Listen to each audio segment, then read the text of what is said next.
Everybody, and welcome to tonight's session. Please note that I'm recording the session so that students who are unable to attend can access the recording and then have the benefit of listening to the recording at a later time. My apologies for the last minute change of the focus of our presentation tonight. Instead of discussing cell phones and cell phone evidence in terms of learning unit number 1, I will be giving feedback on assignment 1. Please note that I have muted your mics and I have disabled your cameras. So if you want to ask me a question, please do raise your hand and then you can just ask the question. I will acknowledge you. I think let's see if we can run through the class and finish the class before we take questions.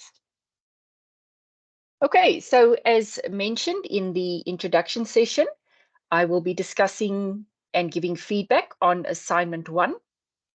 So assignment 1, as per the screenshot, the assignment opened early in July, and due to various challenges, we've had to extend the closing date for the assignment. So while the due date is still reflected as the 31st of July, the closing date is actually tomorrow evening, just before midnight, because several students had challenges with their registration and financing, and they have now been afforded an opportunity to do assignment 1.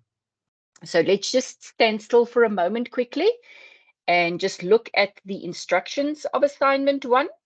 Your first assignment consists of 5 questions. Your assignment must consist of the following: a cover page with your initials, surname, student number, module name, code, assignment number, and unique number.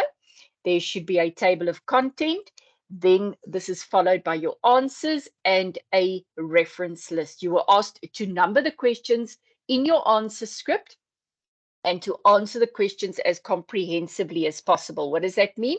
That means as clearly and as accurately as possible. And there you were expected to let the number of marks guide you. Make sure that you do not copy directly from the study guide or any other resource you use. You will lose marks for this. Also ensure that where relevant, when answering from the study guide or any other source, you reference the source, both in the text and at the end of your assignment within the list of the references. And in assignment 1, for obvious reasons, you did not have to reference question 1, 2, or 3, which we will chat about briefly. So layout and content of assignment 1. Assignment 1 counted out of 50 marks, and there were 5 questions, and primarily the discussion questions were based on a case study or a scenario. I did include a very nice little surprise for you. And if you've been one of my students for FR1502, 2607, or 2608, then you should already know that I love giving my students puzzles, more specifically, crossword puzzles. Why do I do this? Well, research has shown that there is great educational value for the use of crossword puzzles in an assessment. Not only does it enhance your learning on a specific topic, but it has also been proven to increase your intellectual well-being, and it is an effective stress reliever. So you had 3 specific crossword puzzles, and these crossword puzzles were linked to learning units. So all you had to do is you had to work through a specific learning unit to find the answers to the questions of the crossword puzzles. Crossword puzzles are very good for building skills like accuracy, critical thinking skills, puzzle building, spelling, and following clues. Now, these skills are all incredibly important if you want to be an effective detective, because when you get to court and your case docket or your case file is not organized and is not accurate, and it is fraught with spelling errors, this may lead to confusion and it could cause problems in your investigation. In addition to this, case studies and scenarios were also used in this assessment. They are fundamental to evaluating your skills and knowledge, especially at third year level. You will no longer be asked to name and explain or list or match column A to B. Everything I ask you will be based either on a case study or a scenario. This form of assessment is vital to address the following skills. Your reading skills, because you must read the case study or the scenarios. Your critical thinking skills, you must think about what you have read. Then you must read the questions and apply the questions to the case study, application of your knowledge. Then you must answer the questions and provide a motivation for the use of that specific knowledge in unfamiliar context. So in other words, we have to prepare you to be able to use the knowledge you gain in this module in unfamiliar contexts. Because when you go into a work environment, the work environment is not going to be the same of the same of the same. Every crime situation will be different. And then you must know how to apply the insight and the knowledge that you've gained through your qualification in these unfamiliar contexts. Then referencing. You are now a third year student, so referencing should not be a foreign concept to you. So why do we reference? Well, basically, we provide references to show the reader that we have read up on the topic, and also to give evidence in support of what we are saying. At this time, you must reference your study guide, but it is also good to reference additional sources. And when you do, make sure that you reference it in the correct style. In assignment 1, you did not get marks for the referencing, but you were expected to reference. In assignment 2, as well as in the exam, referencing will be weighted. In other words, it will count marks. Now, being a third year student, academic integrity should not be a foreign concept to you. Unfortunately, I discovered that there was a version of this assignment that was being shared between students, and the contents of their assignments were the same. So I've identified these students, and the university will take the necessary steps against them. So I want to warn you to please make sure you do your own work and submit your own work. There's nothing wrong working in groups, absolutely nothing wrong. But when you submit your work, it has to be your own work.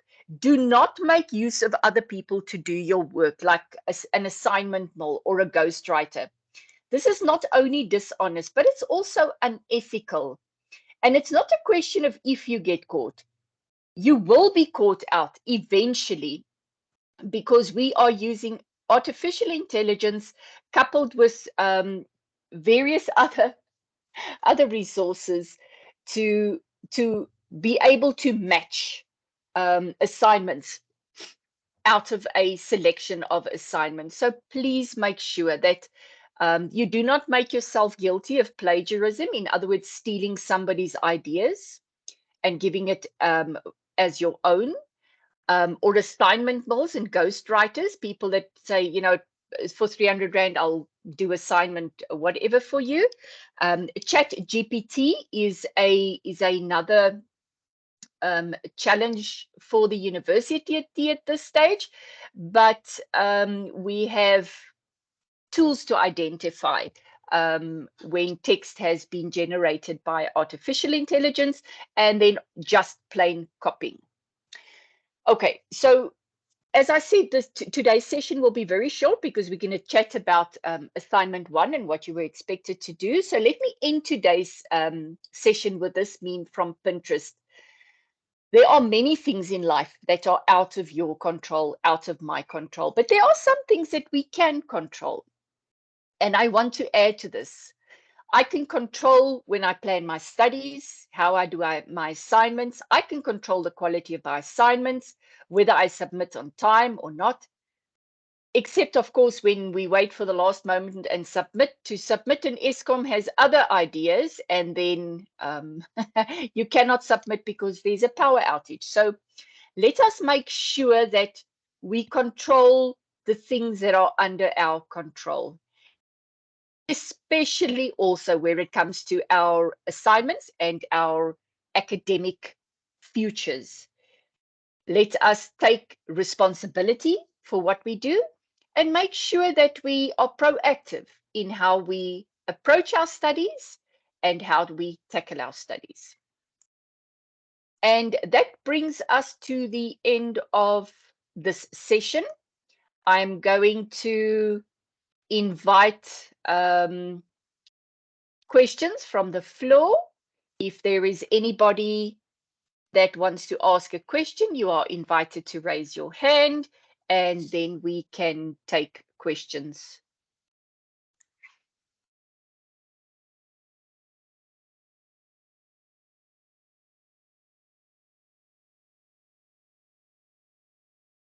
Okay, is there a question from the floor?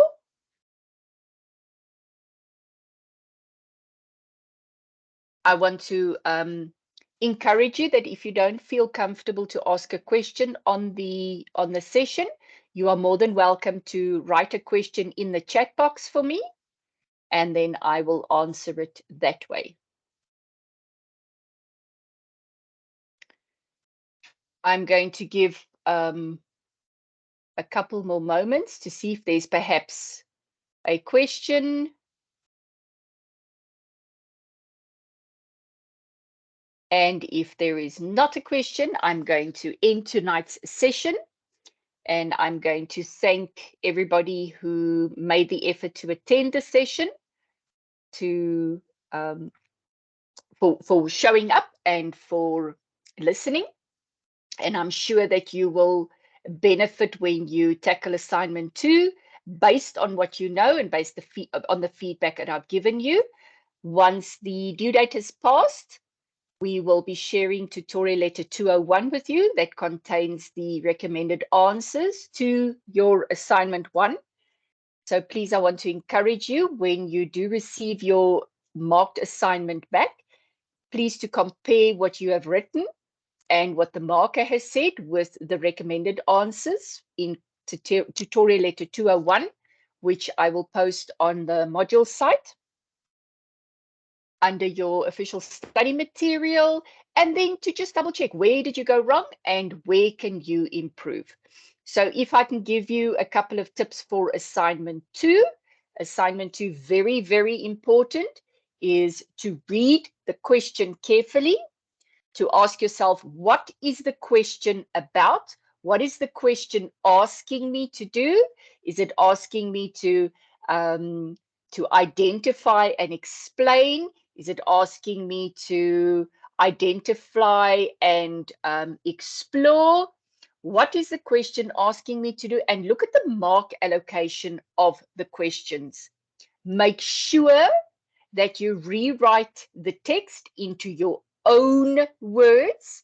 If you copy from the study guide, you will not pass assignment 2.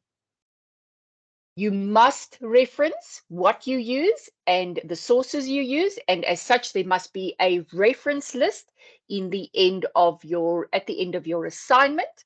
You will note from assignment 1 that I referenced in the text, and I also had a reference list at the end.